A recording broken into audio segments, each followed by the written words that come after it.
আসসালামু আলাইকুম, welcome to my channel Shamima's kitchen. আজকের পর্বে করে দেখাবো বাদামের টানা রেসিপি।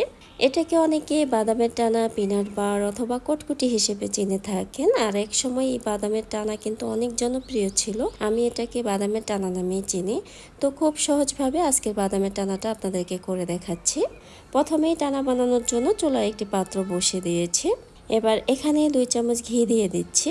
এখানে আপনারা চাইলে ঘি স্কিপ করতে পারেন, মূলত বাদামের টানায় ঘি দেওয়া হয় না, কিন্তু আমি ঘি দিয়ে আজকে টানাটা বানাবো। এবার উঁচু করে 1 কাপ দিচ্ছি খোসা ছাড়ানো বাদাম। বাদাম খুব ভালো করে ভেজে নেব। এখানে আপনারা চাইলে ঘির পরিবর্তে সামান্য সয়াবিন তেল দিয়েও বাদাম ভেজে নিতে পারেন। তেল বা ঘি দিয়ে বাদাম ভাজলে খুব দ্রুত বাদাম ভেজে নেওয়া যায়। আবার আপনারা চাইলে শুধু বাদামটাও ভেজে নিতে পারেন তেল বা ঘি ছাড়া। একটু সময় নিয়ে বাদাম ভেজে নিতে হবে।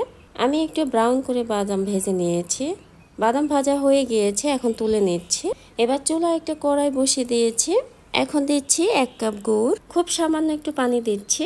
এবার গুড়টাকে খুব ভালো করে জাল করে নিতে হবে।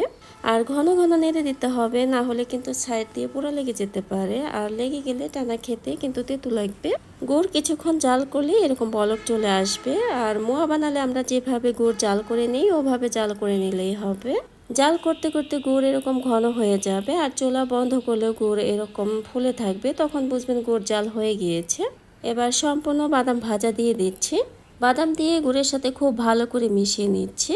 এবার একটা বাটার পেপার নিয়েছি, এর মধ্যে বাদামের মিশ্রণটা ঢেলে নিচ্ছি। আর বাটার পেপারে আমি ঘি ব্রাশ করে নিয়েছি, যদিও ঘি না দিলেও কিন্তু হবে। এবার বাদামের মিশ্রণ চতুর্দিকে এভাবে ছড়িয়ে দিতে হবে। আর বাদামের মিশ্রণটাকে কিছুক্ষণ ঠান্ডা করে নেব। এটা হালকা ঠান্ডা হলে এভাবে হাত দিয়ে চেপে ছেট করে নিচ্ছি। আর হালকা গরম থাকা অবস্থায় এভাবে ছুরি দিয়ে কেটে নিচ্ছি, যাতে পরে ঠান্ডা হলে টানা সহজেই ভেঙে নেওয়া যায়। টানার মিশ্রণটা এখন পুরোপুরি ঠান্ডা করে নিব। পুরোপুরি ঠান্ডা হয়ে গিয়েছে। আর দেখুন টানার নিচের পার্টটাও কত সুন্দর হয়েছে। আর বাটার পেপার দেওয়ার জন্য টানাটা কিন্তু খুব সহজেই উঠে এসেছে। এবার টানা আপনাদের ভেঙে দেখাচ্ছি। দেখুন কত সহজভাবে এটাকে ভেঙে নেওয়া যাচ্ছে। আর এই টানা খেতেও কিন্তু অসাধারণ লাগে। যারা খেয়েছেন তারা তো জানেন এটা খেতে কত টেস্টি হয়। তাহলে দেখলেন তো টানা বানানো কত সহজ। এখনকার অনেক বাচ্চা কিন্তু টানার সাথে পরিচিত না, কিন্তু এক সময় এই টানা ছিল বাচ্চাদের জনপ্রিয় খাবার।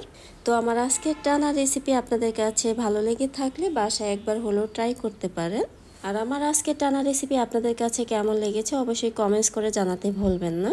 এই টানা রেসিপি বানাতে গিয়ে ছোটবেলার বহু কথা মনে পড়ে গেল। আর আমার মতো অনেকেই হয়তো ছোটবেলায় এই টানার সাথে অনেক পরিচিত, তাই না? আর আজকের টানা খেতেও ভীষণ ভালো হয়েছে। বরাবরের মতো আমার চ্যানেলে যদি নতুন হয়ে থাকেন তাহলে অবশ্যই আমার চ্যানেলটিকে সাবস্ক্রাইব করে দেওয়ার জন্য অনুরোধ রইল। সেই সাথে পাশে থাকা বেল আইকন প্রেস করে রাখবেন পরবর্তী ভিডিওর নোটিফিকেশন পাওয়ার জন্য।